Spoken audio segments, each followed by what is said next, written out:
ඔයගොල්ලෝ හැමෝම සුබ දවසක් කියලා පිළිගන්නවා ෆ්‍රීඩ් නයිට් කම්පියුටර්ස් ටෙක්නොලොජි වලින් හඳුන්වලා දෙන software එකක්. මේක software එකක් කියනකට වැඩිය full complete ERP system එකක් කියලා කියන්න පුළුවන්. සරලවම කිව්වොත් අපිට පුළුවන් මේකෙන් අපේ ඉන්න කස්ටමර්ස්ලා manage කරගන්න පුළුවන්. invoice management, product management මේ වගේ දේවල් කරගන්න පුළුවන්. ඒ කියන්නේ උදාහරණයක් විදිහට ගත්තොත් අපි කස්ටමර් කෙනෙක්ට item එකක් විකුණනවා. එතකොට අපි එයාට invoice එකක් දෙන්න ඕන. මේ invoice generate කරන එක ඊට අමතරව අපි stock එකක් දුන්නා මේක අපේ stock එකෙන් අඩු වෙන්න ඕනේ item එක. මේ වගේ දේවල් අපිට manage කරගන්න පුළුවන් මේ application එකේ.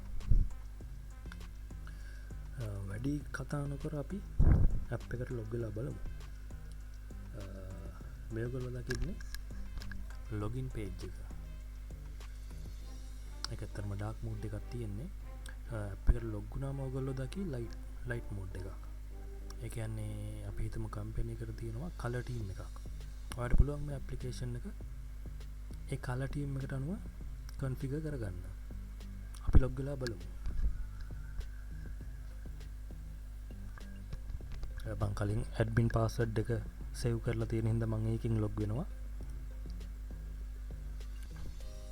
ඉතින් මේක තමයි අපේ ඩෑෂ්බෝඩ් එක. මේ ඩෑෂ්බෝඩ් එක දිහා බලලා අපිට දැනට කස්ටමර්ස්ලා කීයක් ඉන්නවද, ප්‍රොඩක්ට් කොච්චරක් තියෙනවද, total invoices, today sales මේ වගේ ගොඩක් දේවල් අපිට බලා ගන්න පුළුවන්. ඊට අමතරව මෙන්න මේ quick action buttons තියෙනවා.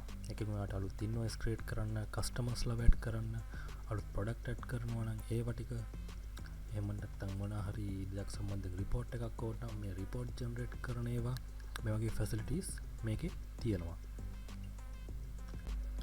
මේකේ තව chart තියෙන section එකකුත් තියෙනවා. මේකෙන් අපිට කොච්චරක් invoices අපි දැනට release කරලා තියෙනවද, කොච්චරක් revenue එකක් අපිට හම්බෙලා තියෙනවද මාසෙට, මේ වගේ details ගන්න පුළුවන්. මීට අමතරව top selling products, අන්තිමට ගිය invoice numbers, එයාගේ details ටික මේ වගේ විස්තර අපිට ගන්න පුළුවන්. ආයේ recent activities මේ වල log එකකුත් අපිට generate කරගන්න පුළුවන්. මේක මේ dashboard එකේ තියෙන view කරගන්න විතරයි. ඔය වගේ දේවල් තමයි මේ software එකෙන් තියෙන්නේ. අපි අදට ඔය ටික තමයි කතා කරන්නේ. ඉස්සරහා වීඩියෝ එකේදී අපි මේ customer tab වලින් කොහොමද customers ලව add කරන්නේ, product කොහොමද add කරන්නේ, කොහොමද invoice create කරන්නේ, මේ ඔක්කොම එකට complete වීඩියෝ එක අපි ඉස්සරහදී ඔයගලන්ට දෙනවා. අතක